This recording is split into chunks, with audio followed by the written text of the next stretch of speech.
in our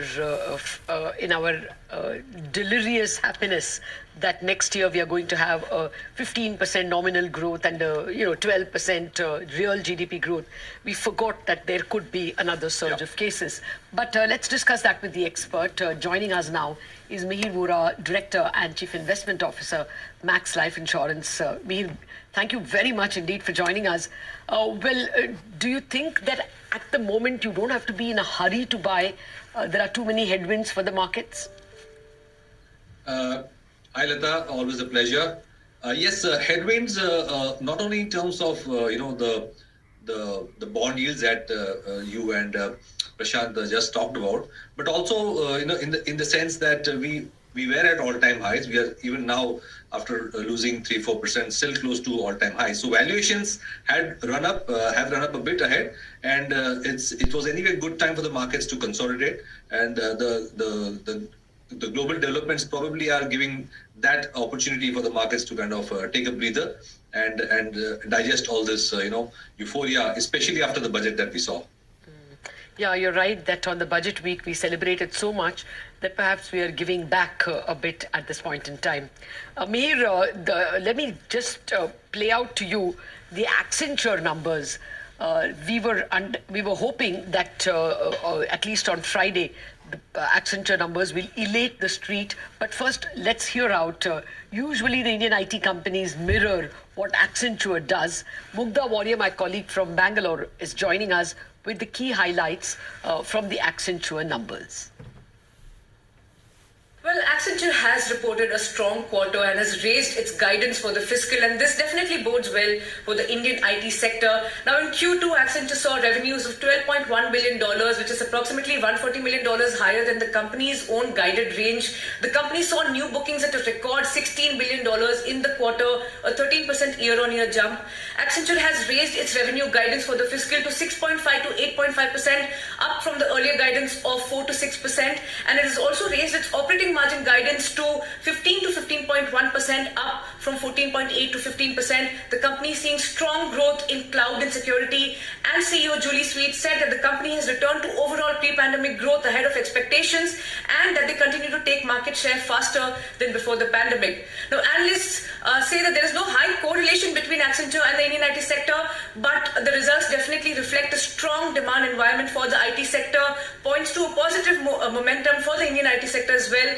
And analysts say that the robust tech cycle will continue for the next 4 to 5 years for the Indian IT sector.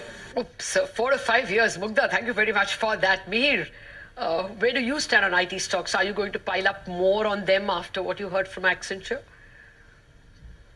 Yes, that broadly is also along the theme that we are playing very strongly, which is that most likely the global recovery, especially the US recovery, will be faster than the Indian recovery.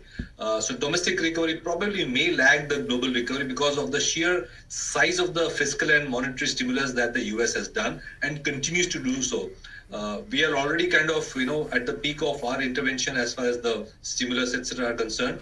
But the US continues to go all guns blazing, and we still have to see the impact of the $1,400 checks that are coming in the next few weeks.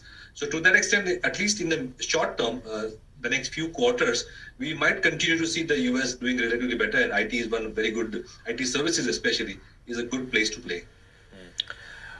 If US tech derates, do you think it'll have an impact on Indian IT or no? I mean, one common argument which is made is that US tech is all platforms and very different kind of companies. Here it is mostly IT services. But it is also true that there was a big re-rating in IT services here along with tech companies in US. Now, with rates rising, tech is underperforming in a very large way. Will that show up here? So that's a conundrum. Technically, I would say that we are catering not to the consumer, we are catering to the businesses. And if we see consumer holding out in the US, which I think they will, then businesses will continue to invest. And our IT services companies are actually catering to those businesses which are going to keep on investing. So I don't think we are talking about, multiples which are like Amazon or Facebook kind of multiples for Indian IT services. We are still analyzing companies based on cash flows, the quarterly numbers, we're talking about 15-20% growth, not 50-100% growth. So I think these are more normal services businesses which are not really linked to any kind of euphoria of a Tesla or something like that. So to that extent, even in the short term, if we kind of react to the Nasdaq, in the medium term, I don't think that should matter too much because we are still depending on the capex corporate cycle out there. Okay.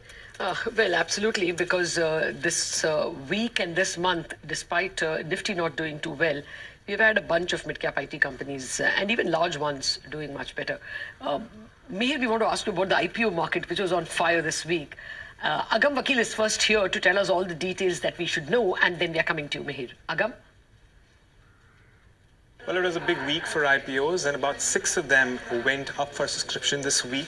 And I start off with 2 from the chemical sector, which did see robust demand from investors. This includes Lakshmi Organics, where subscription stood at around 107 times, as well as Anupam Rasayan, where subscription was at around 44 times. It was a little more subdued for Craftsman Automation from the auto ancillary space, coming in around nearly 4 times. And Kalyan Jewelers, again, well, perhaps disappointed a bit, coming in around 2.6 times. But Nazara Technologies once again stood out. At 3:30 on Friday, we saw the subscription numbers standing at a little over 81 times, but that wasn't the case for Suryodaya Small Finance, where the number stood at just 2.2 times on Friday at market closing. Now, there were also 2 IPOs which listed this week. The first one was MTAR Technologies, issued at a price of 575 rupees per share. It eventually closed down and lost as much as 8% from the listing. And there was also Easy Trip Planners, where the issue price was at 187. That listed today, that is Friday. It opened at 212 and closed marginally lower. But on the whole, when it comes to subscription, well, it certainly was a good week for IPOs. Okay. Well, Mihir, are IPOs giving you a sense of froth? Or do you think retail investors should keep their eyes open for good IPOs even now? No, I don't think there's froth really. The quantity of IPOs is not that great in terms of the amounts raised. Frankly speaking, even now most of the big amounts are raised by divestments and FPOs and QIP placements, not so much by IPOs. So I would not say there is a element of too much of froth in the IPO market. Of course, when you see issues oversubscribed by 300 times, etc., it does give a sense. But I think that's mostly HNI leveraged trades rather than genuine retail fraud. I think there are still good IPOs coming up. Valuations are not completely out of whack. Okay. 1 minute, Mihir. The other big story is, of course, this COVID. A day after Mumbai clocked its highest single-day COVID case count of 2,877 infections. That was the Thursday number. The city's municipal corporation has ordered random antigen tests or negative RT-PCR reports for those visiting malls, shopping centers. All this will come into effect mostly on Monday. Suresh Kakani, the additional municipal commissioner, spoke to us. Just listen in. Making it mandatory for anyone who is entering the shopping mall. He should carry a RT-PCR negative test, or he should offer his swab at the entry point in every mall so that his antigen test can be done. And it would be a paid facility. Either the payment should be made by the mall operator or by the person who is visiting these malls. Mihir, most likely when we come back on Monday, we'll have the guidelines with us. What's the impact according to you, and how does this play out in terms of sectors, etc.?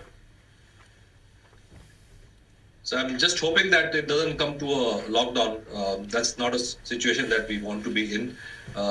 It will have a negative reaction on the market if Bombay goes into a lockdown or a semi-lockdown kind of situation. Though I did hear that there was some kind of restriction already being done in places like Noida and in Ahmedabad. So I just, keeping the fingers crossed, frankly.